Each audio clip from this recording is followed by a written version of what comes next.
যার স্ত্রী পরকীয়া আসক্ত, যার স্ত্রী অন্য পুরুষেরা লোভে আক্রান্ত, তো এই হাইওয়ান মহিলা, তো এই ঘর পুরা জাহান্নামের টুকরা,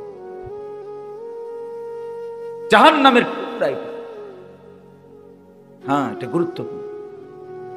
রাসূলুল্লাহ সাল্লাল্লাহু আলাইহি সাল্লাম বলছেন, তুনকাহুল মারআতু লিআরবাঈন, পৃথিবীতে মানুষ 4টি জিনিস দেখে বিয়ে করে।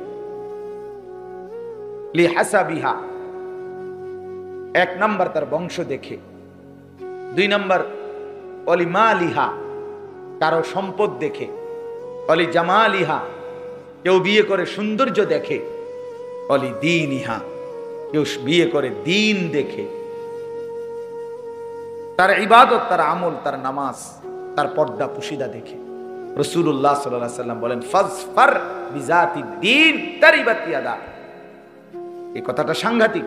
নবীজি বলছেন, আমার উম্মত, আমি রাসূল পরামর্শ দিলাম, তুমি দিনদারিকে প্রাধান্য দিও, নাইতো আল্লাহ যেন তাইরে, নাইতো আল্লাহ যেন তোমারে বেইজ্জতি করে। নবীজি বলছেন তারিবাত ইয়াদাক মানে হলো তোর হাত যেন ধুলিমলিন হয়, তোর চেহারা যেন ধুলিমলিন, যদি আমার কথা না শোন। রাসূলুল্লাহ সাল্লাল্লাহু আলাইহি সাল্লাম বলছেন, নবীর বদদুয়ার পরে আর কিছু থাকে? ফাজফার বিজাতিদ দ্বীন। আল্লাহ রাসূল সাল্লাল্লাহু আলাইহি সাল্লাম বলেন, দিনদার সঙ্গী নির্বাচন করো। দিনদার। কোরআন শরীফ আছে, ইন্নামা ইউরিদুল্লাহু লিইউযহিবা আনকুমুর রিজসা আহলাল বাইত ওয়া ইউতাহহিরাকুম তাতহীরা। আল্লাহ বলেন, আমি একজন নারীর জন্য 5টি কাজের কথা বলেছি। 1 নাম্বার, নারী যেন তার ঘরে অবস্থান করে, ওয়াকারনা ফি বুয়ুতিকুন্না। 2 নাম্বার, ওয়ালা তাবাররাজনা তাবাররুজাল জাহিলিয়াতিল উলা, যদি একান্ত প্রয়োজনে বাইরে যেতে হয়, অজ্ঞ মূর্খ নারীদের মতো যেন বেপর্দা বের না হয়, শতভাগ শরীয়ত সম্মত বোরখা করে যেন বের হয়। 3 নাম্বার, ওয়া আকিমনাস সালাহ, নারী যেন 5 ওয়াক্ত নামাজ আদায় করে, ও আতিনাজ যাকাত, 4 নাম্বার, বছর শেষে যেন হিসাব করে যাকাত দেয়। 5 নাম্বার, ও আতিনাল্লাহ ওয়া রাসূলা, আল্লাহ এবং রাসূলের যেন আনুগত্য করে। আল্লাহ বলেন, বান্দা, আমি ওয়াদা দিলাম, নারী যদি এমন হয়, সেই নারীর দ্বারা আমি পুরা ঘর, পুরা ফ্যামিলি পবিত্র করে দেব। পুরা ঘর পবিত্র। এক স্ত্রী চরিত্রবান, পুরা ঘর চরিত্রবান। এক স্ত্রী নামাজি, পর্দানশীল, তো পুরা ঘর পর্দানশীল, পুরা ঘর। আলহামদুলিল্লাহ, এমনি বলি শুকরের জন্য, আমার স্ত্রী, আমার বিবি আলেমা, তো আমার 3 বছরের মেয়েটা, আল্লাহকে সাক্ষী রেখে বলি, আপনি চলেন খবর নিয়ে, 3 বছরের ছোট্ট মেয়ে আমার বাসার গেট থেকে কোনোদিন হিজাব না দিলে বের হয়। এটা দিন, এটা স্ত্রীর দিনের প্রভাব তার সন্তানদের উপর।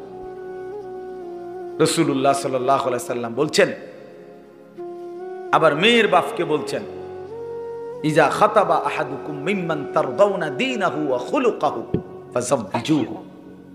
তোমাদের কাছে তোমাদের মেয়ের ব্যাপারে যদি এমন ছেলের প্রস্তাব আসে, যার 2 জিনিসের ব্যাপারে তোমরা সন্তুষ্ট, এক হলো তার দ্বীন, আর এক হলো তার আখলাক। রাসূলুল্লাহ সাল্লাল্লাহু আলাইহি সাল্লাম বলেন, চেহারা যেমনই হোক, সম্পদ যাই হোক, নিশ্চিন্তে এমন ছেলের কাছে মেয়েকে বিয়ে দিয়ে দাও। সঙ্গী। কোরআন শরীফ আছে, এবার মজার কথা শুনি। কোরআনুল কারীমের মধ্যে আছে, আল্লাহ তাআলা হাসরের ময়দানে, আহা, নেককার স্বামী এবং স্ত্রীকে একসাথে ডাক দিয়ে আল্লাহ বলবে, উদখুলুল জান্নাতা আনতুম ওয়া আজওয়াজুকুম তুহবারুন। হে নেককার স্বামী, তুমি তোমার নেককার স্ত্রীকে নিয়ে গলাগলি করে, হাত ধরাধরি করে, হাসতে হাসতে জামাই বউ জান্নাতে ঢোকো। উদখুলুল জান্নাতা আনতুম ওয়া আজওয়াজুকুম তুহবারুন। খুশি খুশি ঢোকো। ঢুকলেই দেখবা, ইউতাফু আলাইহিম বিসিহাফিন মিন যাহাবিন ওয়া আকওয়াবিন মিন ফিদ্দা।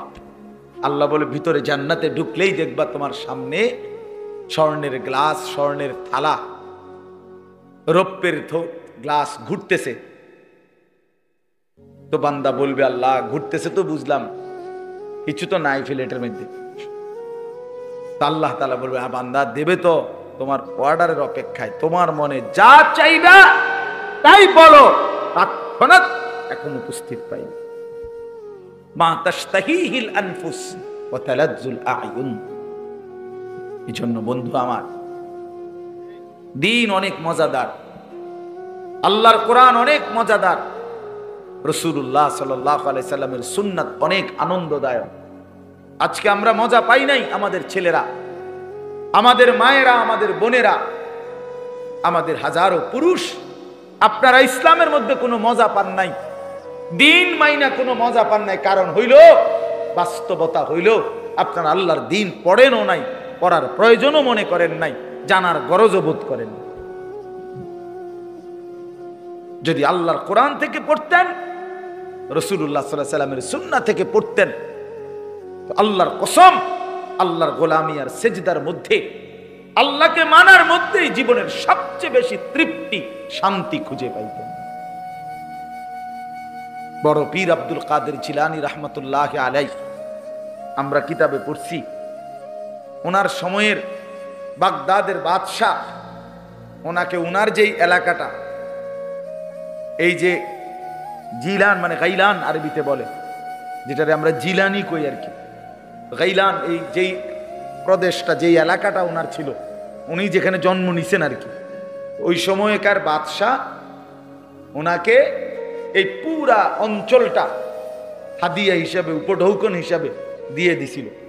বলছিল হযরত এটা আপনাকে দিলাম, এই পুরা, মনে করেন এই পুরা প্রদেশের যত খাজনা, ট্যাক্স, যত কিছু, এগুলো আপনার। তখন উনি বলছিলেন ওই বাদশাকে, বাদশাহ তোমার এই রাজত্ব তুমি নাও। রাত গভীরে তাহাজ্জুদের সেজদা দিতে গিয়া আমার কপাল যেটুকু মাটির মধ্যে লাগে, আল্লাহর কসম ওই মাটিটুকু আমার কাছে তামাম দুনিয়া তার মধ্যে যা আছে তার চাইতে দামি। আমি গভীর রাতের সেজদা দিয়ে মাটিতে ওই মাটিটুকুর যে মর্যাদা পাই, মজা পাই, স্বাদ পাই, দুনিয়া আমারে 1000 বার দিলেও আমি এটা নেব না, আমি এটা নেব না। হ্যাঁ, এজন্য দোস্ত আমার, বন্ধু আমার, বাপ আমার, এটা বোঝা উচিত। এই মাহফিলগুলো, এই ওয়াজগুলো, আমি ব্যক্তিগতভাবে শুধু নিয়ম সর্বস্ব ওয়াজ বুঝি না।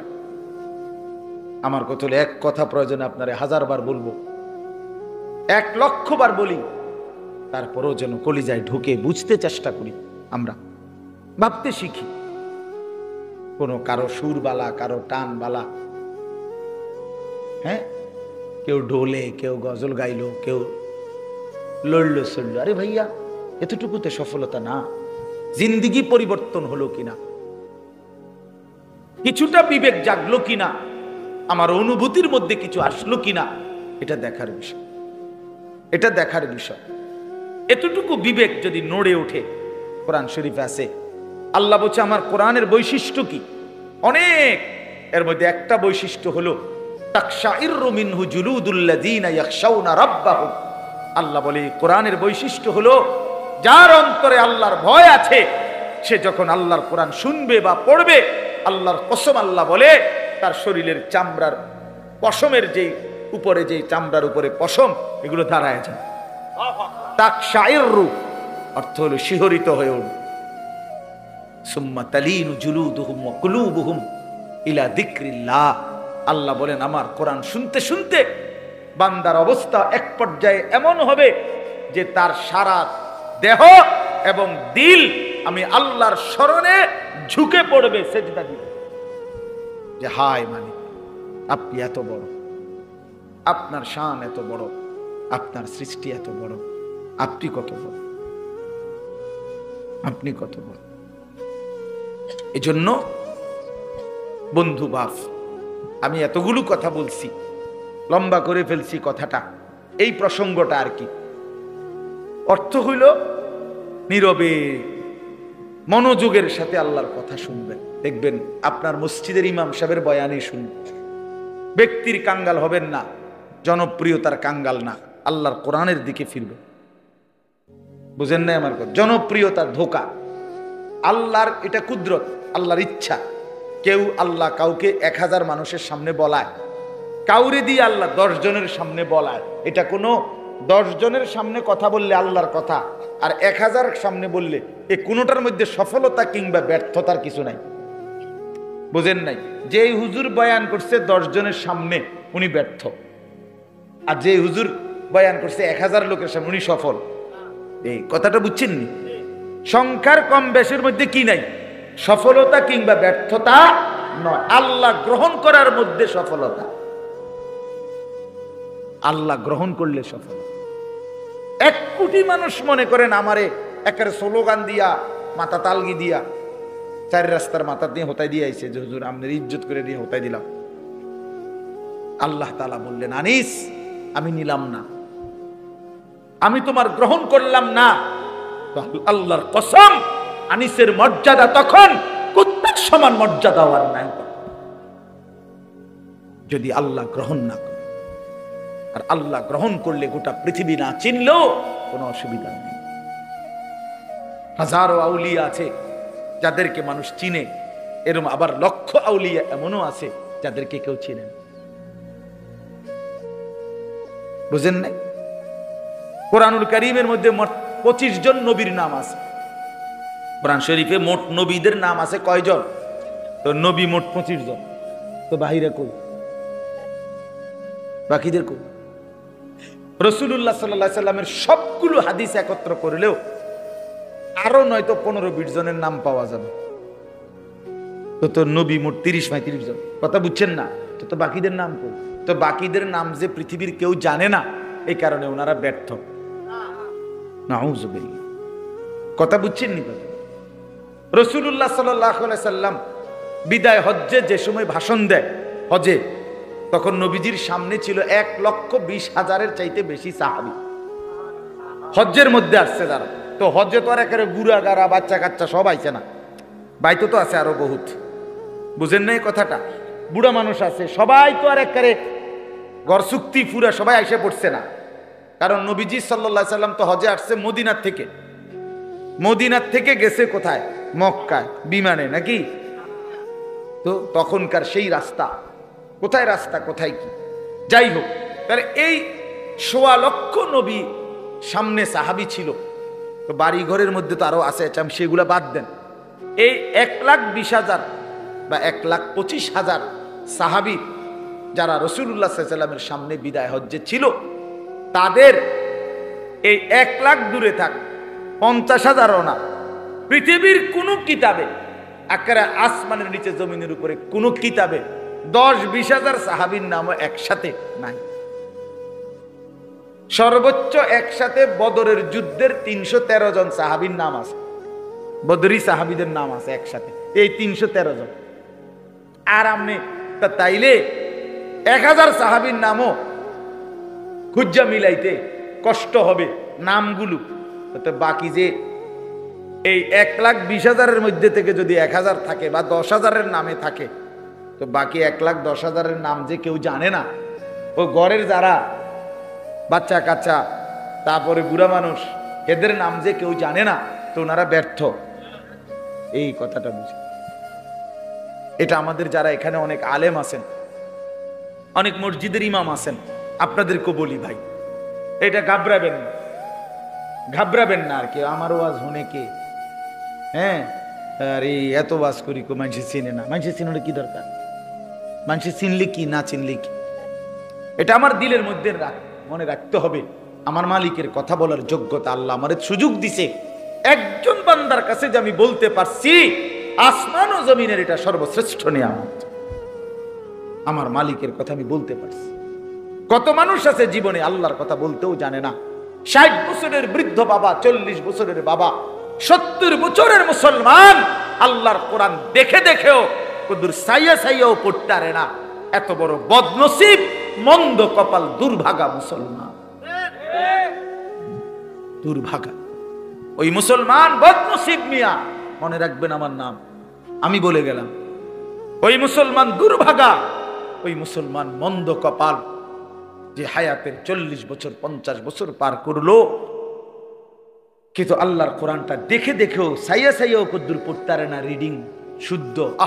হাই মুসলমান, এত কথা কার জিব্বা দিয়া বল? এই চোখ দিয়া কত কিছু দেখলাম, মালিকের কোরআন কেন দেখলাম? যুবক ভাই, তুমি 12 বছর 14 বছর 16 বছর পড়লা, কি পড়লা ভাইয়া? এতগুলো বই পড়লা, এতগুলো জেনারেল বই পড়লা দুনিয়া কামাই করার জন্য। দুনিয়াই তো আর কিচ্ছু না। কোন বাংলা বইয়ের মাকসাদ আখেরাত? কথা বলেন না কেন? কোন অঙ্ক বইয়ের মাকসাদ কবরের আযাব থেকে মাফ? কোন সমাজ বিজ্ঞান, পদার্থ, রসায়ন এই বইয়ের মাকসাদ জাহান্নামের আযাব থেকে মুক্তি? তাহলে কি? দুনিয়া। কথা বলেন না কেন? বলেন না কি? সাফ কোন? দুনিয়া, দুনিয়া, দুনিয়া উপার্জন। অথচ অসংখ্য মূর্খ বকলম নাম দস্তখত দিতারে না, টিপসই দেয়, টিপসইও দিতারে না, আঙ্গুল দইরা দেওয়ান লাগে। এরকম বেডই সারা পৃথিবীর সমস্ত কিছু ভোগ করতেছে। পুরা দুনিয়া, বাড়ি গাড়ি, নারী, ক্ষমতা, দালান, বিল্ডিং, প্রভাব, প্রতিপত্তি। তো ওই দুনিয়া কেমনে ভোগ করলো? বলেন না কেন? এখন কর ওই দুনিয়া ভোগ করলো কেন? এরকম কেউ নাই আপনাদের? না,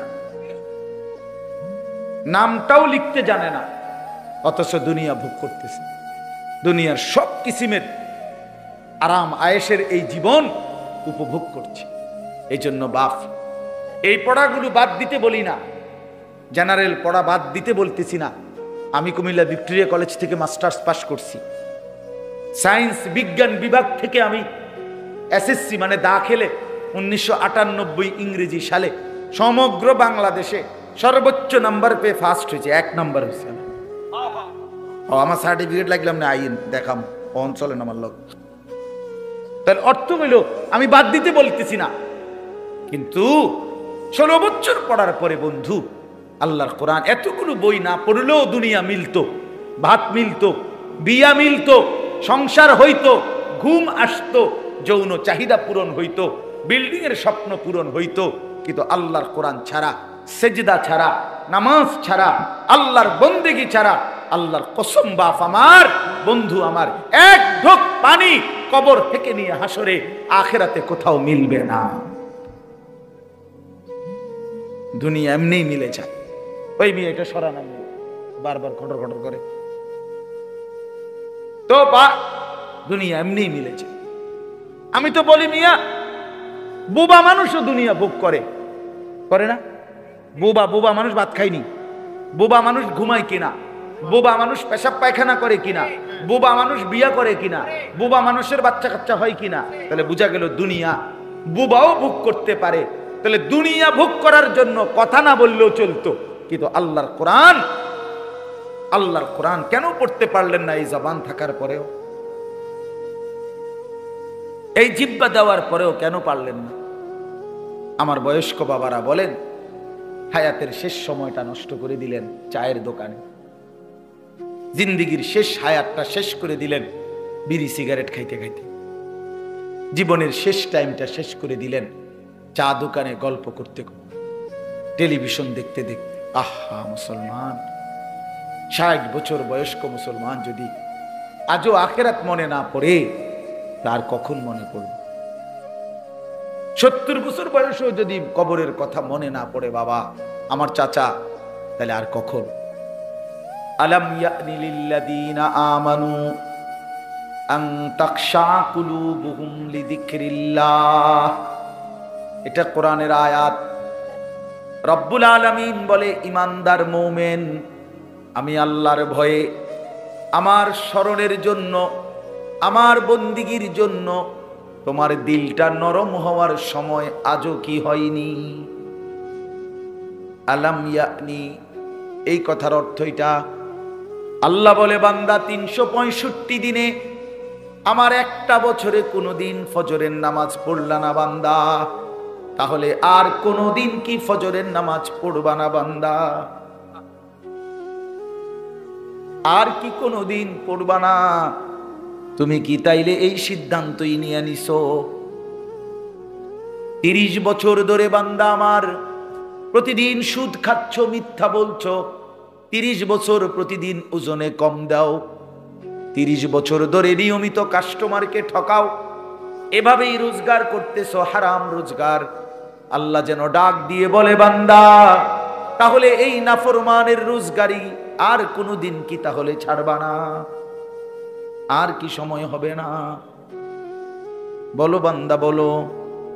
গত 20টা বছর ধরে তোমার ঘরে প্রতিদিন রঙিন টেলিভিশন চলে, নর্তকী নাচে, নাটক সিনেমা তোমার বউ বাচ্চা প্রতিদিন দেখে। আল্লাহ যেন ডাক দিয়ে বলে, বান্দা তাহলে এই গুনাহ আর কোনোদিন কি বন্ধ হবে না? তোমার ঘরে কি আর কোনোদিন এই নাফরমানি বন্ধ হবে না? ছেলেটা 16 বছর, 14 বছর, 18 বছর, একটা দিনও 5 ওয়াক্ত নামাজ কোন নামাজই পড়ে না। এ কেমন সন্তান বানাইলা? এ কোন মায়ের ঘরের বাচ্চা? এ কোন মুসলমানের সন্তান? বলেন বাপ ছেলেরা বলো। 365 দিনে একটা বছরে কোনো দিন ফজরের নামাজ পড়ো নাই? তুমি মানুষের বাচ্চা? তুমি মানুষের বাচ্চা? কে বলছে বেটা নাফরমান? তুমি মুসলমানের বাচ্চা। একটা বছর কোনোদিন ফজরের নামাজ পড়ে নাই, এর চাইতে বড় জানোয়ার, এর চাইতে বড় হাইওয়ান, চতুষ্পদ জন্তু আসমানের নিচে জমিনের উপর আর কে হইতে পারে? মালিককে এতদিন ভুলে যায় মানুষ? আল্লাহকে এতদিন ভুলে যায়? বিশ্বাস করেন আমার এটা কোনোভাবে কোনো যুক্তিতে বুঝে ধরে না। আমি বহু চিন্তা করছি যে হায় হায়, মুসলমানের বাচ্চা এত বড় নাফরমান কেমনে হইল? এটা তার মাকে তার বাপকে তে কোন মার দুধ খাইলো? তে মুসলমান পরিচয় দেয় কেমনে? এই জানোয়ার কেমনে মুসলমান পরিচয় দেয়? 6 মাসে 9 মাসে কোনোদিন 5 ওয়াক্ত নামাজ পড়ে না। আল্লাহ তাআলা কোরআনুল কারীমের মধ্যে বলছে, ইবলিস তুই আমার একটা সেজদা দিলি না। এই বাপ মিথ্যা বললে আপনারা প্রতিবাদ করেন, আমি রাজি। ইবলিস একটা সেজদা দেয় নাই। আল্লাহ তাআলা সেদিন থেকে বলছে, আজকের থেকে তুই শয়তান। কি ইবলিস কি আগের থেকে শয়তান ছিল? পরে তো আগে শয়তান বলতো না বেটা, পরে তো আগে বলতো মুআল্লিমুল মালাইকা। সে তো ফেরেশতাদের কি ছিল? শিক্ষক। মুআল্লিম ফেরেশতাদের শিক্ষক ছিল। যেদিন একটা সেজদা দেয় নাই সেদিন আল্লাহ তাকে বলছে, আজকের থেকে তুই শয়তান। এই জন্য বেনামাজি মনে রাখিস, তুই শয়তান। সাফ বললাম, সাফ। বেনামাজি শয়তান। যার কপালে সেজদা নাই তুমি শয়তান। আল্লাহ তাআলা কোরআনুল কারীমের মধ্যে বলছে, ইবলিস তুই সেজদা দিলি না, ফখরুজ ফাইন্নাকা রাজিম। বের হ বেঈমান, আজকের থেকে তুই অভিশপ্ত। আউযু বিল্লাহি মিনাশ শাইতানির, এই অভিশপ্ত। আজকের থেকে তুই বিতাড়িত। এজন্য সেজদা যার কপালে নাই সে রাজিম, অভিশপ্ত। কোরআন শরীফে আছে আল্লাহ বলছে, ওয়া ইন্না আলাইকাল লানাতা ইলা ইয়াউমিদ্দিন। ইবলিসকে আল্লাহ বলছে, ইবলিস তুই আমার সেজদা দিলি না একটা সেজদা, আজকের থেকে নিয়ে কিয়ামত দিবস পর্যন্ত তোর উপরে আমি আল্লাহর লানত লানত লানত। এজন্য বেনামাজি তোর উপরে খোদার গজব, খোদার লানত, খোদার লানত, খোদার লানত। ভাত খা বেটা, কোনো অসুবিধা নাই বেটা, ভাত তরকারি আল্লাহ আটকাবে না, মাছ গোস্ত আল্লাহ আটকায় না, ঘুম পেশাব পায়খানা যৌন চাহিদা পূরণ এগুলো আহামরি কিচ্ছু না। আল্লাহ বলে, কুলু ওয়া তামাত্তাউ কালিলান ইন্নাকুম মুজরিমুন। আরে নাফরমান, খা বেটা, কিছু সময়ের জন্য দুনিয়া খা বেটা, ভোগ কর বেটা। আমি আটকাইতাম না, দুনিয়া আটকাবো না, ভাত খাইতে বাধা দিব না। ভাত আমি খানা, পেশাব, ঘুম, যৌন চাহিদা পূরণ। আল্লাহ বলে বান্দা এগুলো আমি আটকাই না, এগুলো আমি কুত্তার চাহিদাও পূরণ করি। তোরটা পূরণ করতাম না, আমার কুত্তাও খায়, তুই খাইতি না খা, খা বেটা, বাতে না দুগা খাই দিয়ে না বেটা, পাঙ্গাই সারি আর কিতা, আর কিতা, তেলাপিয়া আর কি, ধন্যবাদ, কাঁচা মরিচ, হিরা, টমাটো, দুন্দুল, করলা, আর কিতা,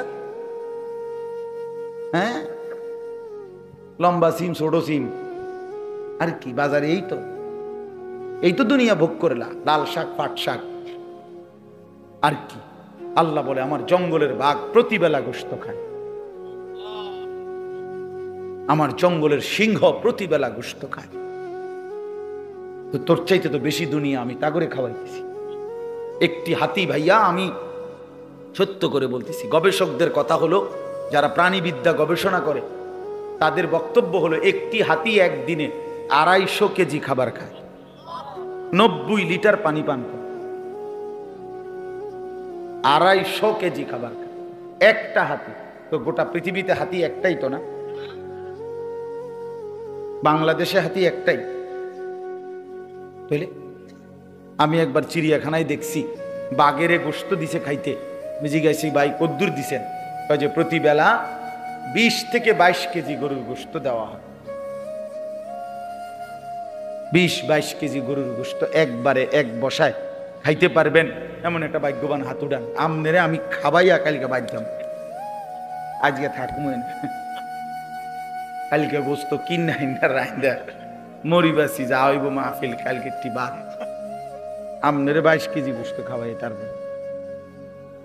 সম্ভব? আমরা বলেন না বাপ, নারাজ হইয়েন না, ছেলেরা নারাজ হইও না। বন্ধু আমার, আমি দিল জাগাইতে চাই, বিবেক জাগাইতে চাই। কেন সেজদা দিবা না, কেন নামাজ পড়বা না? ভাই আমার, বন্ধু আমার, ওই মালিকের সাথে নারাজ হলাম কেন? আল্লাহর সাথে রাগ করলাম কেন? আল্লাহকে ভুলে যাই কেন? কোরআন শরীফ আছে, ইয়া আইয়ুহাল ইনসান মা গাররাকা বিরাব্বিকাল কারীম।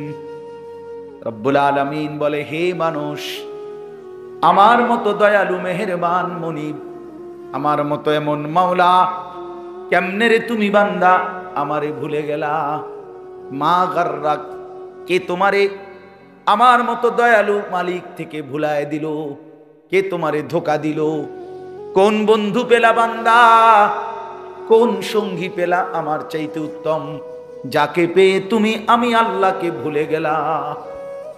বলো না যুবক ভাই, পর্দার আড়ালের মা যদি শুনে থাকেন, মা আপনাকেও বলি, মা বোন আমার, কারে দেখাইতে আপনি বেপর্দা হইলেন? যে পুরুষগুলো বেপর্দা আপনারে দেখে, তারা কি কোনোদিন আপনারে ধন্যবাদ জানাইছিনি? তাইলে কোনো বেপর্দা নারীকে বলেন, একজন বেপর্দা মহিলাকে বলেন, হে বেহায়া নারী, ওই বেহায়া, তোরে কোনোদিন কোনো পুরুষ দেখা ধন্যবাদ দিছিনি? সবাই তোর রূপ যৌবনের দিকে তাকাইয়েই তো ছিল, লোভের দৃষ্টিতে, উপভোগের দৃষ্টিতে, কামনার দৃষ্টিতে, অবৈধ বাসনার দৃষ্টিতে। এছাড়া আর কি? এছাড়া অর্জন কি? সিনেমার নর্তকীর অর্জন কি বলেন? এই জন্য আমি অনুরোধ করছি, আমরা আল্লাহর দিকে ফিরে আসি। ফাফিররু ইলাল্লাহ, আল্লাহ বলে, দৌড় দিয়া বান্দা আমার কাছে আসো। তুবু ইলাল্লাহি জামিআন আইয়ুহাল মুমিনুন, আল্লাহ বলে, হে ঈমানদারগণ, তওবা করে আমি আল্লাহর দিকে ফিরে আসো। লাআল্লাকুম তুফলিহুন, তাহলে সকলেই জান্নাতি হবে, সবাই সফল হবে। আল্লাহ আমাদেরকে বুঝ দান করেন। চলেন আমি 3টা আয়াতের তর্জমা বলি, তাইলে আমার কথা শেষ হয়ে যাবে ইনশাআল্লাহ। আমি আপনাদের সামনে কোরআনুল কারীমের যেই সূরাটা পড়ছি, এই সূরাটার 3টা আয়াত। সূরাটার নাম হলো সূরা মুলক, 29 নম্বর পারা, 67 নম্বর সূরা। কোরআন শরীফের অত্যন্ত ফজিলতপূর্ণ একটা সূরা। রাসূলুল্লাহ সাল্লাল্লাহু আলাইহি ওয়াসাল্লাম বলেন, যে ব্যক্তি নিয়মিত এই সূরাটি তেলাওয়াত করবে, আল্লাহর নবী সাল্লাল্লাহু আলাইহি সাল্লাম বলেন, তুনজিহি মিন আযাবিল কবর, এই সূরাটা তাকে কবরের আযাব থেকে মুক্তি দিবে। এই সূরা কবরের আযাব থেকে মুক্তির একটা রক্ষা কবচ। সূরা মুলক 29 নম্বর পারা, 67 নম্বর সূরা। আমার বাপ, একটা মিনিট শুধু বুঝেন, রাসূলুল্লাহ সাল্লাল্লাহু আলাইহি সাল্লাম অসংখ্যবার উম্মতের কাছে কবরের আযাবের ব্যাপারে সতর্ক করেছেন। কবরের আযাব অনেক হাদিস, অনেক হাদিস বিশ্বাস করে। হযরত ওসমান রাদিয়াল্লাহু তাআলা আনহু, আপনারা ওনার নাম জানেন, ইসলামের তৃতীয় খলিফা নাকি? এই ওসমান রাদিয়াল্লাহু তাআলা আনহু তিনি যখন কোনো কবরের সামনে দাঁড়াইতেন অঝরে কাঁদতেন, হাত্তা ইয়াবুল্লা লিহিয়াতাহু, হাদিস আছে যে ফলে ওনার দাড়ি ভিজে যেত কাঁদতে কাঁদতে। তো ওনার সঙ্গী সাথীরা জিজ্ঞেস করতেন, হযরত, হে আমিরুল মুমিনিন ওসমান, আপনি কবর দেখলে এইভাবে কাঁদেন কেন? আপনি তো জাহান্নামের কথা বললো, এতটা কাঁদেন না, কবরের কথা দেখলেই আপনি এভাবে অঝরে কাঁদেন কেন? হযরত ওসমান রাদিয়াল্লাহু তাআলা আনহু বলেন, শোনো, ইন্নাল কবরা আউয়ালু মানাজিলিল আখিরাহ, কবর হচ্ছে আখিরাতের প্রথম ঘাঁটি। ফা ইন নাজা মিনহু ফামা বা'দাহু আইসারু মিনহু, যদি কেউ কবরের এই ঘাঁটিতে বেঁচে যায় তো পরবর্তী সব ঘাঁটি পার হওয়া তার জন্য সহজ। ওয়া ইন লাম ইয়ানজু মিনহু ফামা বা'দাহু আশাদ্দু মিনহু, নবীজি বলেন, আরে ওসমান বলেন, যদি এই ঘাঁটিতে কেউ মুক্তি না পায়, আটকে যায়, তাহলে পরবর্তী সকল ঘাঁটি তার জন্য তার চাইতে বেশি কঠোর। এরপরে শুনেন, এরপরে উসমান রাদিয়াল্লাহু তাআলা আনহু বলতেন যে আমি আল্লাহর নবী সাল্লাল্লাহু আলাইহি সাল্লাম থেকে সরাসরি একটা হাদিস শুনছি, নবীজির হাদিস। আচ্ছা, নবীজি সাল্লাল্লাহু আলাইহি সাল্লামের ব্যাপারে আপনাদের ধারণা কি? তিনি কোনো কথা নাউযুবিল্লাহ জীবনে কোনোদিন এক বিন্দু বানাইয়া বলছেন, বাড়াইয়া বলছেন, অতিরঞ্জিত বলছেন? যা আল্লাহ বলেছেন হুবহু তাই বলেছেন। তো নবীজি সাল্লাল্লাহু আলাইহি সাল্লাম তিনি বলছেন, মা রাআইতু মানজারান কাত্তু ইল্লা ওয়াল কবরু আফজাউ মিনহু। রাসূলুল্লাহ সাল্লাল্লাহু আলাইহি ওয়াসাল্লাম, এই যে কয়েকটা ছেলে, মুসলমানের বাচ্চাই তো নিশ্চয়ই, কিন্তু কথা বলে দেখেন বাহিরে, এমন এক গাফেল জাতি আমরা, মায়ের সন্তান জানেও না কোথায় আসছে। বহুত আপনারা জানেন না, আমরা সবাই আসলে খাট পালং আর সোফা ফার্নিচার নিয়ে ব্যস্ত। হুজুর দেখলে দোয়া চায়, হুজুর বিল্ডিং এর ছাদ ঢালাই দেব, কিন্তু দোয়া করে দেন। এই গরকার নতুন কাম ধরছি, দোয়া করে দেন। আজা মাড়ি কোপ দিমু, দোয়া করে। আজগা নতুন করে ডালাই, আজকে কিন্তু দোয়া। হুজুর মোটর সাইকেল কিনছি, কিন্তু দোয়া করে দেন। এই দোকানের বিটটা লইছি, হুজুর দোয়া করে দেন। আমার কাছে একবার একজনই কইছে, হুজুর 1,10,000 টাকা খরচ করে ওই ওনার বাসায় গেছি, টেলিভিশন চ্যাপটা একটা দেখাইয়া উনি বলতেছে, হুজুর এটা 1,10,000 টাকার মতো খরচ গেছে, দোয়া করে। পরে আমিও দোয়া করছি। আমি বললাম, ভাই দোয়া করি আপনার ঘরে যেন 24 ঘন্টার মধ্যে 1 সেকেন্ডও কারেন্ট না যায়, আমনের বউ বাচ্চা যেন 24 ঘন্টা টেলিভিশনের সামনে বইয়া থাকে, আমনের ঘরে যেন 24 ঘন্টা নাচ গান, বেড়া বেটির নাচ। পরে হে হুজুর বেশি রাগ হইছেন বুঝছি, মানে হে তো বুঝছে, দোয়ার ডকেই তো বুঝছে যে অবস্থা কি, ডক বালানা, দোয়ার তো লাইন বালানা। তা এই যে আমার উদ্দেশ্য এই কথাটা বলা, যে এই যে শুধু কেবল খাট দেখাইলো, পালং দেখাইলো, ওই রোমে নিয়ে নিয়ে হাইটা হাইটা দেখায়, এই দরজা, এই জানালা, এই ফার্নিচার। আরে ভাইয়া মুসলমান, আমরা যদি এই খাট পালং আর ফার্নিচার দেখাই, অথচ আমার ছেলেটা নামাজ পড়ে না, মেয়েটা পর্দা করে না, স্ত্রী পর্দা করে না, আমার ঘরের সন্তান আদি কেউ আল্লাহর কোরআন পড়তে পারে না। হায় মুসলমান, দেখানোর দরকার ছিল এইটা, নিজের স্ত্রী, সন্তান, পরিবারের মানুষগুলোর ইবাদত, আমল, চরিত্র, আখলাক, নৈতিকতা, এইটা দেখানো দরকার ছিল। খাট দেখাইয়া, পালং দেখাইয়া কোনো লাভ নাই, কোনো লাভ। আপনি মরে গেলে 20 বছর পরে কবরের থেকে উঠতে আইসা আপনি নিজের ঘরে দেখেন, আমনের হাতের বানানো ফার্নিচার কিচ্ছু নাই, কিচ্ছু নাই। যদি জিজ্ঞাসা করেন, ফুত নাতি আমার বানানো খাট পালং দিকই, বলবে দাদা ইডি ওনার চলে না, এডি হালাই দিছি বলতে। এগুলো এখন আর কি চলে না দাদা। আমার দাদা মারা যাওয়ার 12 বছর পরে, গোনা 12 বছরের মাথায় আমি আমার জ্যাঠারে বলছিলাম, জ্যাঠা আমার দাদার রেখে যাওয়া বাড়ির স্মৃতি হিসাবে আপনার কাছে কিছু আসেনি, আমার একটা কিছু দেখাল, একটা লবণের বাটি, কাচের প্লেট, কিছু একটা মাটির বাসন। আমার দাদা কাইদা, আমার জ্যাঠা কাইদা দিছিল। আহা, আমার সেই জ্যাঠাও এখন কবরে চলে গেছে। সেই জ্যাঠা আমার কাইদাই দিছে, কয় না ভাতিজা, তোমারে দেখাইবার মতো আমার কাছে কিছুই নেই। 12 বছরের ব্যবধানে সমস্ত কিছু নাই। এই তো দুনিয়া, যে দুনিয়া আপনি সাজাইলেন বাপ। একদিন আপনি নিজেই কবর থেকে আইসা যদি দেখতে পারতেন, তা আইসা দেখতেন কিছুই নাই, কিছুই নেই। শুধু শুধু শুধু শুধু হায়াত শেষ করলেন, শুধু শুধু স্ত্রী সন্তানের নামাজের খোঁজ নিলেন না, আখিরাতের খবর নিলেন না, শুধু দাড়ি দাড়ি, বাড়ি গাড়ি, বিল্ডিং দালান। আল্লাহ আমাদেরকে বুঝ দান করেন। তো বলতেছিলাম যে রাসূলুল্লাহ সাল্লাল্লাহু আলাইহি ওয়াসাল্লাম অনেক হাদিসের মধ্যে এই কবরের আযাবের ব্যাপারে গুরুত্ব দিয়েছেন, বারবার উম্মতকে সতর্ক করছেন আল্লাহর নবী সাল্লাল্লাহু আলাইহি ওয়াসাল্লাম। তো নবীজির এই হাদিস, উসমান রাদিয়াল্লাহু তাআলা এর ঘটনা বললাম। এরপরে শুনেন, হযরত বারা ইবনে আযিব রাদিয়াল্লাহু তাআলা আনহু একজন সাহাবী, উনি বলেন আমরা একদিন নবীজির সাথে এক সাহাবীর জানাজায় গেলাম। আমি দেরি করব না, এই অল্প সময় শেষ করে দিচ্ছি। জানাজায় গেলাম, তো এই সাহাবী বলতেছেন আমরা নবীজির সাথে জানাজায় গিয়ে, ওই সাহাবীর জানাজা এখনো পড়ে নাই নবী, আগে গিয়া নবীজি কবরের সামনে একটু দাঁড়াইছে, খালি কবরটার সামনে আর কি। তো হযরত বারা ইবনে আযিব বলে আল্লাহর নবী সাল্লাল্লাহু আলাইহি সাল্লাম কবরটার সামনে দাঁড়াইয়া অঝরে কতক্ষণ কাঁদছে, কবরের দিকে তাকাই। তো আমরা সবাই, সাহাবী বলতেছেন আমরা সবাই নবীজির সাথে কাঁদলাম, অনেকক্ষণ কাঁদা নবী চোখের পানি ফেলে মুছে এরপরে আমাদের দিকে তাকাইয়া বলছে, ইয়া ইখওয়ানি লিমিসলি হাদা ফাআইদু, হে আমার সাথীরা, বন্ধুরা, আমার সাহাবীরা, এই কবরের জন্য, এমন একটা জায়গার জন্য তোমরাও প্রস্তুতি নাও।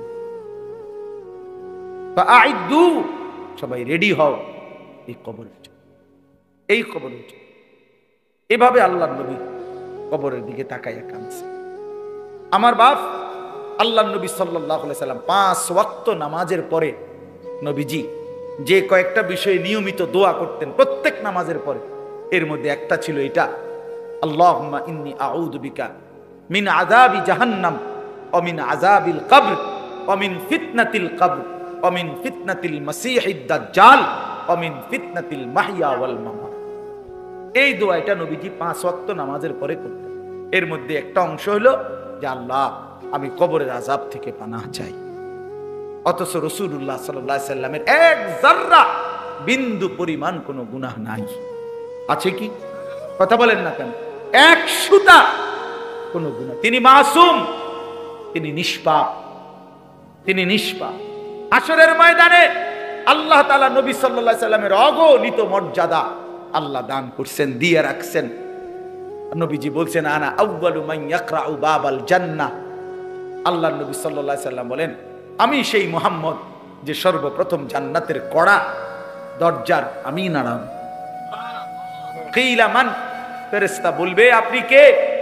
আমি বলবো মুহাম্মদ।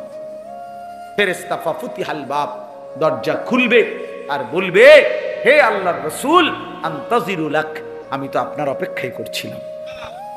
আপনি আসবেন, আপনি উদ্বোধন করবেন, আপনি প্রথম ঢুকবেন, তারপরেই তো সবাই ঢুকবে, এটাই তো মালিকের ফয়সালা। এত সম্মান, এত মর্যাদা যার, সেই তিনি প্রতিদিন 5 ওয়াক্ত নামাজের পরে কবরের আযাব থেকে আল্লাহর কাছে পানাহ চায়। আমি কে, আপনি কে? বলেন বাবা, বলেন। এই জন্য দয়া করে আরো অনেক উদাহরণ বলা যাবে, কোরআনে আছে, হাদিসে আছে। আমি শুধু সংক্ষেপে আপনাদের কাছে এটা বললাম। একটা কথা জরুরি ভাই আমার, এই যারা আমরা নামাজ পড়ি না, হালাল উপার্জন করি না, বিশ্বাস করেন আমি হই আর আপনি হন, কবরে কষ্ট পাইবেন। আখিরাত তো আছেই, হাশরের ময়দান তো আছেই কষ্ট, জাহান্নামের আযাব তো আছেই, কবরেও সাংঘাতিক আযাব। আল্লাহর নবী সাল্লাল্লাহু আলাইহি সাল্লামের হাদিস একেবারে স্পষ্ট, আমার কাছে এই গাড়ির মধ্যেও কিতাবটা আছে।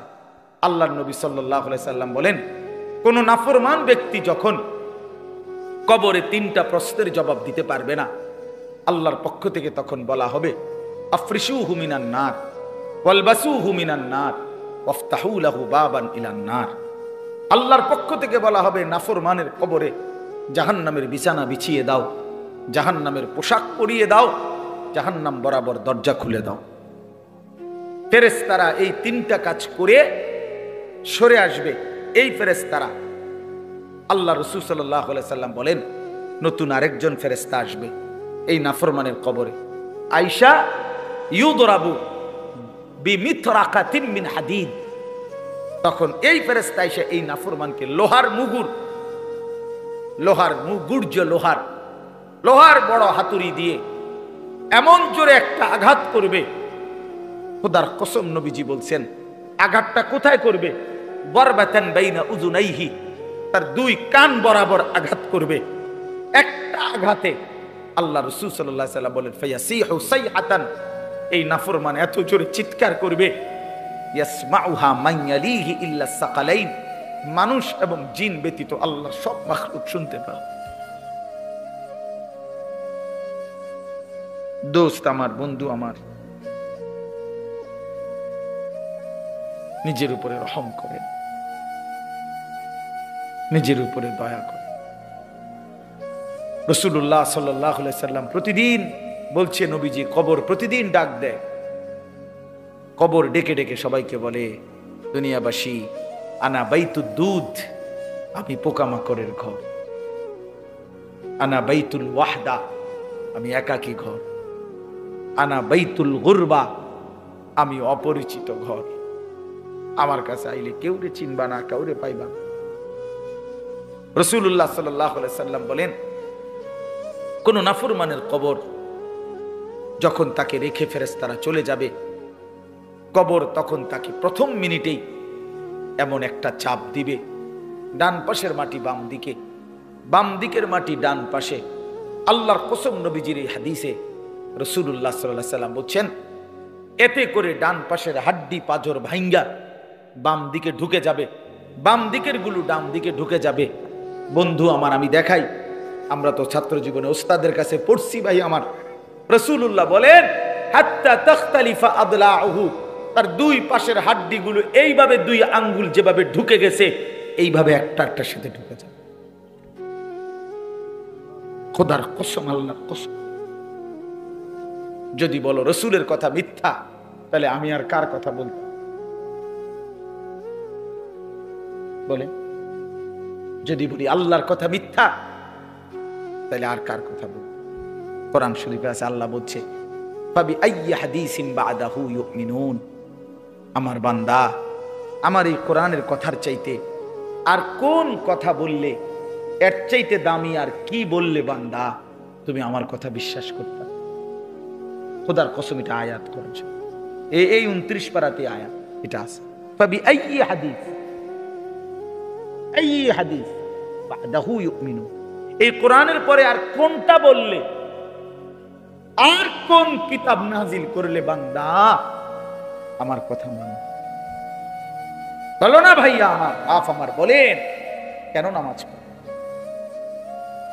কেন নামাজ পড়েন? অনেক মানুষ আপনারা এখানে বসছেন, নওজোয়ান তোমরা, অনেক ছেলে, চেহারা দেখলেই বোঝা যায় বন্ধু সারাদিন একটা সেজদা দাও না। আরে বেনামাজি, তোর চেহারা দেখলেই চিনা যায়। বেনামাজি নির্লজ্জ, বেনামাজি অসভ্য, বেনামাজি গাদ্দার, গাদ্দার, গাদ্দার, বেনামাজি বেয়াদব, বেনামাজি চূড়ান্ত বেয়াদব, অসভ্য, অসভ্য, অসভ্য, হাইওয়ান। এটা জন্তু জানোয়ার ছাড়ার কিচ্ছু না। আল্লাহ তাআলা মানুষের শরীর বানাইছে সেজদার জন্য, নাই তো কোমর বাঁকা হওয়া, হাঁটু ভাঙ্গা, কোনুই ভাঙ্গার কোনো দরকার ছিল না বাতের লাগিয়া। খানা খাওয়াইতে এত কিছু লাগে না। গরু, ছাগল, জন্তু জানোয়ারে আল্লাহ তাআলা এত আইটেম দিয়ে খাওয়াইছে না, এমনি খাওয়া। আমার ভাই, আমার বন্ধু, কেন নিজের উপরে জুলুম করছেন? আমি এক কষ্ট করে আমার ওই মৌলানা ইমাম আমারে যে দাওয়াতটা দিছে, বিশ্বাস করুন অনেক পেরেশানি করছে হয়, কতবার যে ফোন দিছে হয় যেন টাইম মতো আসতে পারি। নিজের অনেক ব্যস্ততা, ফজরের পর থেকে বয়ান শুরু। আমি গতকাল সন্দ্বীপ ছিলাম, ফজরের পরে ওইখানে বয়ান করে এরপরে স্পিডবোট হইয়া আইসা আরো কত ছোটখাটো কাজ সারছি, আরো দুইখানে বয়ান করছি। টাকার জন্য না বাপ, আপনি খবর নিয়ে চাই, সব মানুষকে এক ধরনের পাল্লায় মাপা না। আমি এক ফেরিওয়ালা, স্বাভাবিকভাবে অস্থিরতা বোধ করি খুব, যে আমার এই নওজোয়ান ছেলেগুলো নামাজ পড়বে, ইসলামের জন্য দ্বীনের পক্ষে থাকবে, এদের দুনিয়া সুন্দর হবে, আখেরাত সুন্দর হবে। এই জন্য আজকে রাত গভীরে বললাম, এই আমরা প্রত্যেকেই কবরের আযাব থেকে বাঁচার চেষ্টা করি, নাই তো কষ্ট হবে বাপ। কোরআন শরীফে আছে, আল্লাহ ফেরাউন এবং তার বংশধরের ব্যাপারে বলছে, আন্নারু ইউরাদুনা আলাইহা গুদুওয়ান ওয়া আশিয়া। আল্লাহ তাআলা বলেন, ফেরাউন আর তার দল বলের কবরে প্রতিদিন সকাল সন্ধ্যায় আগুন পেশ করা হচ্ছে, আগুনের শাস্তি হচ্ছে। কোরআন শরীফের আয়াত, আল্লাহর কসম। আল্লাহ বলছে, আন্নারু ইউরাদুনা আলাইহা, জাহান্নামের আগুন পেশ করা। শুধু কবরের কথা বললেই সারা রাত বলা যায়, এরপরে তো জাহান্নাম সামনে আছে। এটা তো বিচারের আগে, বিচারের ময়দান তো হাসরের মাঠ। জেলখানার মধ্যে তো আসামি ধরে নিয়ে জায়গা, এরপরে না মামলার শুনানি চলে। রায় হয়তো কোনো কোনো মামলার 2 বছর পরে, কিন্তু সে তো হাজতে ঢুকে গেছে, সে তো কারাগারের কষ্ট ভোগ করতেছে। বুঝেন নাই কথাটা আমার? তো মামলার হিয়ারিং তো চলে পরে, আস্তে আস্তে 15 দিন পরে, 20 দিন পরে, 40 দিন পরে মামলার আবার কি পরে ডেট পরে, এমনি এমনি শুনানি চলে। কিন্তু হেতে তো জেলখানা, শাস্তি তো চলতেছে, কারাগারের কষ্ট তো চলতেছে। তো আল্লাহ তাআলা বলে, বান্দা বিচারের ময়দান তো সামনে, হাসরের মাঠ, কিন্তু আযাব তো শুরু হয়ে গেছে কবর থেকেই, কবর থেকে। এই জন্য আমরা প্রত্যেকে ইনশাআল্লাহ, এই যে কয়জন, আমার এত মানুষের দরকার নেই, আমি ইমামের কাছে বলছি, যদি 2 জনও শুনে বেটা কোনো অসুবিধা নাই বেটা। ফেরিওয়ালার একটা নিয়ম মনে রাখেন, আমি এই জন্যই বললাম আমি এক ফেরিওয়ালা। ফেরিওয়ালার নিয়ম হলো, ফেরিওয়ালা বলতেই থাকে রাস্তার এই মাথার থেকে ওই মাথা পর্যন্ত, সে বুঝে আমার মাল কেউ না কেন, কোনো ঘর থেকে কোনো মহিলা পুরুষ ডাক না দোক, আমি আমার কথা আমি বলতেই হবে। এই ওলামায়ে কেরাম ফেরিওয়ালা, আপনাদের কাছে ফেরি করছি আমরা আখেরাত, পরকাল কেউ গ্রহণ না করলেও কোনো অসুবিধা নাই। কোরআন শরীফে স্পষ্ট আল্লাহ পাক আমাদের জন্য একটা অসাধারণ সান্ত্বনা আছে, মজার বিষয় আছে আমাদের জন্য। আল্লাহ কোরআনে নবীকে বলছে, বন্ধু আপনি দিবানিশি আল্লাহর কথা বলে যান, বলে যান, তবে শুধু এতটুকু মনে রাখবেন, কেউ গ্রহণ করুক আর না করুক, আপনারে যেটা প্রতিদান নেকি এটা বরাবর 100-100। আমার মাল চলক বা না চলক এটা আমি বুঝি, আমনের যেটা আমনের প্রফিট আমনের দিয়ে দেবো বাবুরে, আমার মাল আমি পরে চিন্তা করব। সুবহানাল্লাহ, এইটা আমাদের সান্ত্বনা, এটা আমাদের সান্ত্বনা। আমার 30 বছরে কেউ গ্রহণ না করুক কোনো অসুবিধা নেই। এমন নবীও ছিল পৃথিবীতে যাদের কাছে কেউ কালেমা পড়ে নাই, কিন্তু কি হয়েছে, ওনারা ব্যর্থ। তো 950 বছরে নূহ আলাইহিস সালাম কালেমার দাওয়াত, 950 বছর, বুঝেন মানে 950 টাকা। 50 টাকা কম 1000, 50 টাকা কম 1000 তো সোজা কথা। আর 950 বছর আমনের বাপ দাদা 14 গোষ্ঠীর হায়াত কয়জনের একত্র করলে হবে? চিন্তা করছেন নি? এই 950 বছর আল্লাহর কথা বলছে, দিবা নিশি লাইলা ওয়া নাহারা। কোরআন শরীফ আছে, রাতেও দিনেও 80 জনের বেশি লোক কালেমা পড়ে না। 950 বছর মানুষ এগুলা কেমন শক্ত হারামি আছিল। আইলে একটা ঘুষি দিলাম, হইলে ভাতিজার পুত্রা কি ডাকাইত রে ডাকাইত, আরে বাপরে বাপরে বাপ, মানুষ এত শক্ত হারামি হয় কেমনে? চিন্তা করছেন এগুলো কি মানুষ? আল্লাহ আমাদের কলিজার মধ্যে আখিরাতের ভয় দান করেন। এবার চলেন তরজমাটা বলি। আল্লাহ তাআলা বলেন, ইন্নাল্লাযীনা ইয়াখশাউনা রাব্বাহুম বিল গায়ব, যারা আমি আল্লাহকে না দেখে আমাকে, আমার কথাগুলোকে বিশ্বাস করে, ভয় করে, আমার কবর, আমার আখিরাত, আমার মিজান, আমার ফুলসিরাত, আমার হাসর, আমার জান্নাত জাহান্নাম, আমি আল্লাহকে যারা ভয় করে, কবরকে যারা ভয় করে, জাহান্নামকে যারা ভয় করে, আল্লাহ রাসূল সাল্লাল্লাহু আলাইহি সাল্লাম তাফসীরের মধ্যে ব্যাখ্যা করে নবীজির হাদিস বর্ণনা করছে, আল্লাহকে ভয় করে, আল্লাহ বলেন অর্থ হইল যে গুনাহ ছেড়ে দেয়। একটা সহজ কথা মনে রাখবেন, যে গুনাহ বর্জন করে সে আল্লাহকে ভয় করে, যে আল্লাহকে ভয় করে সে গুনাহ বর্জন করে। এটা কাগজের এই পিঠ ওই পিঠ, এই পিঠ থাকলে এই পিঠ থাকবেই, এই পিঠ রাখতে হইলে এই পিঠ রাখতেই হবে, অর্থাৎ এই দুইটা আলাদা করা যায় না। কাজে যে আল্লাহকে ভয় করে সে গুনাহ থেকে বিরত থাকে, যে গুনাহ থেকে বিরত থাকে সে আল্লাহকে ভয় করে। এজন্য গুনাহ এবং নাফরমানির মধ্যে লিপ্ত চুরি, ডাকাতি, জিনা, ব্যভিচার, মদ, জুয়া, সুদ, ঘুষ, বেপর্দা, বেহায়াপনা, নাচ, গান, হালাল হারামের মিশ্রণ, এইটা যার জীবনে, এ যদি মাইক দিয়েও শিক্ষার দিয়া বলে আমি আল্লাহকে ভয় করি, তুই বেটা মিথ্যাবাদী, মিথ্যাবাদী, মিথ্যাবাদী বেটা, ঠকাবাজ বেটা, প্রতারক। আল্লাহকে ভয় করে সে গুনাহ থেকে বেঁচে থাকে, যে গুনাহ থেকে বেঁচে থাকে সে আল্লাহকে ভয় করে। বুঝছেননি বাংলা কথাটা? কোন আল্লাহকে ভয় করে যে গুনাহ থেকে বেঁচে থাকে সে, বলেন তো? আল্লাহকে ভয় করে যে গুনাহ থেকে বেঁচে থাকে সে, গুনাহ থেকে বেঁচে থাকে যে আল্লাহকে ভয় করে সে। আজকে এটা মেইন কথা। ইন্নাল্লাযীনা ইয়াখশাউনা রাব্বাহুম বিল গায়ব, না দেখে যারা আল্লাহকে ভয় করে, আল্লাহর কথাগুলোকে ভয় করে, আখিরাতকে ভয় করে, আল্লাহ বলেন আমি ওয়াদা দিলাম লাহুম মাগফিরাতুম ওয়া আজরুন কাবীর, আমি তাদের পেছনের জিন্দেগীর সব গুনাহ মাফ করে দেব, সর্বশ্রেষ্ঠ পুরস্কার জান্নাত দিয়ে দেব। এরপরে আল্লাহ বলেন ওয়া আসিররু কাওলাকুম আও ইজহারু বিহি ইন্নাহু আলিমুম বিযাতিস সুদূর। আল্লাহ বলে বান্দা, কথাবার্তার ক্ষেত্রে তোমার তিনটা অবস্থা আমি জানি। এক হলো তুমি কিছু কথা জোরে বলো, কিছু কথা আস্তে আস্তে গোপনে গোপনে বলো, আর কিছু কথা না বইলা অন্তরের মধ্যে জল্পনা কল্পনা করো। আল্লাহ বলে মনে রাখবা তিনটাই আমি 100 জানি।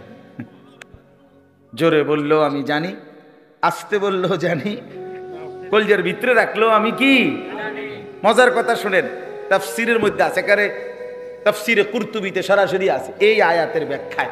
মক্কার কুরাইশরা, ওই যে কাফের যারা নবীজির বিরোধিতা করত, তো এরা মাঝে মধ্যে নবীজির বিরোধিতায় যে পরামর্শ করত, নবীজির বিরুদ্ধে ষড়যন্ত্র করত, তো কইতে গিয়া একজন আরেকজন কইতে আস্তে কো, আস্তে আস্তে কো বেটা, আসিররু, এই অর্থ হলো আস্তে বলো। কেন? কাইলা ইয়াসমা রাব্বা মুহাম্মদ, বলতো যাতে মুহাম্মদের খোদা শুনতে না পায়। আস্তে কো বেটা, সমস্যা কি শুনলে? তো হেরাই কইতো, জানো সমস্যা হইলো মুহাম্মদের খোদা যদি শুনতে পায় তো জিবরাইল রে কইয়া জানাই দিব, এসে লাভ হইতো না। তো আল্লাহ তাআলা বলে বান্দা, আহারে বেঈমান, বেকুব, কি খোঁজ তোরা, আমি আল্লাহর ব্যাপারে এই নি ধারণা, বুঝি ইয়ারফোন লাগাইলে আমি আর শুনি না। আমরা ছেলে পেলে মনে করে এগুলো, বুঝছেন না? আমাদের নওজোয়ান ছেলে পেলে মনে করে বল্টু লাগাই লাইছি, ইয়ারফোন খালাস, আর কেউ শোনে না। আরে না ফরমান, মালিক সব শোনে, মালিক সব শোনে। রাতের 2টায় তুমি মনে করছো কেউ দেখে না, কেউ দেখে না, মা ঘুমায় গেছে, বাপ ঘুমায় গেছে, তুমি উলঙ্গ ছবি দেখতেছো সারা রাত। হাই যুবক, খোদার কসম, আল্লাহ ডাক দিয়ে বলে আলা ইয়ালামু মান খালাক, বান্দা যে সৃষ্টি করেছে সে জানবে না, সে দেখবে না, এটা কেমনে ভাববে? কেমনে ভাববে? কেমনে ভাববে? এই জন্য আল্লাহ বলেন ওয়া আসিররু কাওলাকুম আও ইজহারু বিহি ইন্নাহু আলিমুম বিযাতিস সুদূর। বান্দা আস্তে বলো কিংবা জোরে বলো, অথবা অন্তরের ভিতরে যা লুকিয়ে রাখো, আমি আল্লাহ সব কিছু পুরাপুরি জানি। জানে কিনা? আল্লাহ থেকে আড়াল করা যাবে কিনা? খালাক, আল্লাহ বলে বান্দা একটা যুক্তি শুধু শুধু, যিনি সৃষ্টি করলেন তিনি জানবে না, এটা কেমনে ভাবলা? এটা যিনি বানাইলেন তিনি বুঝবে না কোনখান দিয়া কথা বলে, এটা জানে না। শুধু কোম্পানি যদি না জানে তো তুমি নি জানো? তো বানানে ওয়ালা মালিক আল্লাহ, তিনি বলেন আলা ইয়ালামু মান খালাক, যিনি সৃষ্টি করলেন তিনি বুঝি জানবে না। কেমনে ভাবলা যুবক? কেমনে ভাবলা মা বোন? কেমনে ভাবলেন বাবা? আল্লাহ জানবে না? আল্লাহ বলেন আলাম ইয়ালাম বিআন্নাল্লাহা ইয়ারা, আল্লাহ বলে বান্দা তুমি জানো কি আমি কিন্তু তোমাকে সারাক্ষণ দেখি। কতক্ষণ? কতক্ষণ? আবার বলেন আল্লাহ দেখেন কতক্ষণ? সারাক্ষণ। রাত 2টা দিনের 2টা আল্লাহর কাছে বরাবর। আল্লাহ অন্ধকারে যেমন দেখে আলোতে তেমনই দেখে, দেখে না? 7 আসমানের উপরে যেই ফেরেশতা হাঁটে, 7 তবক জমিনের নিচে যেই পিঁপড়া হাঁটে, আল্লাহ বলে বান্দা 2টাই আমি এক নজরে বরাবর দেখি, বরাবর দেখি। আমারে ফাঁকি দিবা কেমনে বান্দা? কেমনে ফাঁকি? আল্লাহকে ফাঁকি দেওয়া যায় না। চলেন কথা শেষ। রাত গভীরে আমরা সবাই মিলে আখিরাতের ভয় করে, জাহান্নামের ভয় করে, নিজের কবরের কথা মনে করে, মৃত্যুর কথা মনে করে গুনাহ ছেড়ে দেওয়ার এক সিদ্ধান্ত নেই। বলেন ইনশাআল্লাহ। যুবক ছেলেরা, ভাই, হাত জোর করে বন্ধু আমার আমি অনুরোধ করলাম, নামাজ পড়ো, নামাজ পড়ো। আজকে একটা আশ্চর্য কথা শুনে, এই শেষ কথাটা আল্লাহ আমাদের সবাইকে কবুল করেন, ভালো করেন। আল্লাহ তাআলা আমাদেরকে উত্তম বিনিময় দান করেন। আলহামদুলিল্লাহি রাব্বিল আলামিন। আল্লাহুম্মা আনতাস সালাম ওয়া মিনকাস সালাম, তাবারাকতা ইয়া যাল জালালি ওয়াল ইকরাম, ইয়া আরহামার রাহিমিন, ইয়া আরহামার রাহিমিন, ইয়া আরহামার রাহিমিন। মাওলায়ে করিম আপনি মাফ করে দেন, রব্বে করিম আপনি মাফ করে দেন, মেহেরবান মাওলা আপনি মাফ করে দেন। রাত অনেক গভীর মাওলা, আল্লাহ পেছনের দিকে তাকায়া দেখি সব গুনার গুনাহ মাওলা।